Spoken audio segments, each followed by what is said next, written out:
Selama beberapa tahun terakhir, Manchester City mendominasi sepak bola Inggris dengan konsistensi luar biasa. Namun, musim ini mereka tengah mengalami masa sulit. Rentetan 7 kekalahan beruntun di berbagai kompetisi telah mengguncang posisi mereka di papan atas. Situasi ini tidak hanya menimbulkan kekecewaan di kalangan penggemar, tetapi juga memunculkan tanda tanya besar tentang kehebatan Pep Guardiola, manajer yang sebelumnya dianggap sebagai salah satu pelatih terbaik di dunia. Bahkan frustrasi Guardiola kini menjadi sorotan. Dalam beberapa kesempatan, ia terlihat menunjukkan tindakan emosional, termasuk mencakar hidungnya sendiri hingga meninggalkan bekas luka. Lantas, apa yang menyebabkan tim yang dikenal solid dan konsisten ini terjun bebas? Apakah Pep Guardiola akan kehilangan pekerjaannya?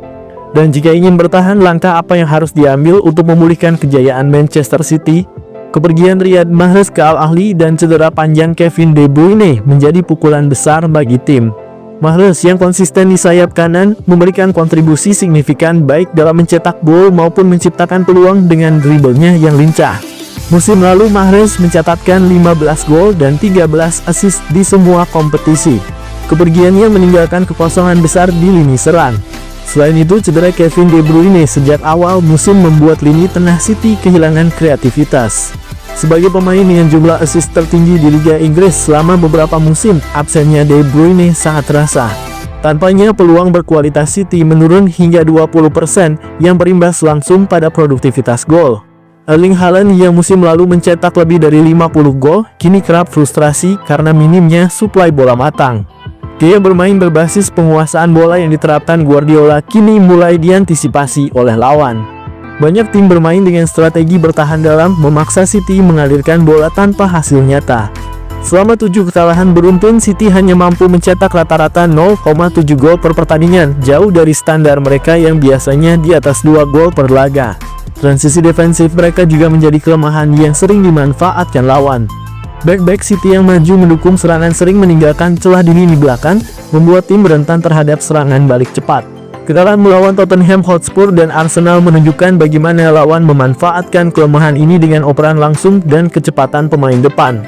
Meski dikenal memiliki skuad bertabur bintang, beberapa pemain pelapis belum mampu menggantikan peran pemain inti.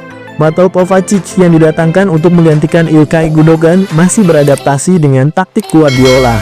Kontribusinya dalam menyerang juga belum sebaik pendahulunya. Sementara itu, Jeremy Doku, pemain baru lainnya, masih kesulitan tampil konsisten di Liga Inggris. 7 kekalahan beruntun tentu memengaruhi kepercayaan diri para pemain. Mentalitas juara yang selama ini menjadi identitas City tampak mulai memudar. Beberapa blunder individu sering terjadi, seperti operan yang salah atau kehilangan bola di area berbahaya.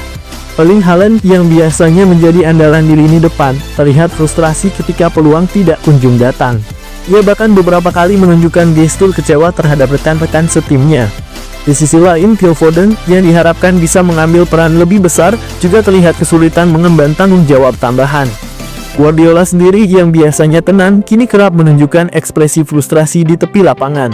Salah satu momen yang menjadi perhatian adalah ketika ia mencakar hidungnya sendiri, yang memunculkan spekulasi tentang tekanan besar yang ia alami. Pep Guardiola adalah sosok yang membawa Manchester City ke puncak kejayaan, termasuk 6 gelar Liga Inggris, 2 piala FA, 4 piala Liga, dan 1 trofi Liga Champions. Namun sepak bola adalah dunia yang kejam, di mana performa buruk dapat dengan cepat mengancam posisi pelatih terbaik sekalipun. Manajemen City sejauh ini masih memberikan dukungan penuh kepada Guardiola, menyebutnya sebagai kunci kesuksesan klub. Namun, jika hasil buruk terus berlanjut, posisi Guardiola bisa saja terguncang. Tekanan dari media dan fans semakin meningkat mempertanyakan apakah ia masih mampu membawa City keluar dari krisis ini. Jika ingin bangkit, Guardiola perlu melakukan beberapa langkah strategis. Guardiola harus memulihkan kepercayaan diri para pemain dengan menciptakan suasana ruang ganti yang positif.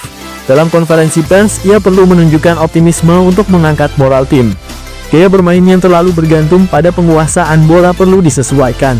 Menggunakan pendekatan lebih pragmatis atau langsung bisa menjadi solusi jangka pendek.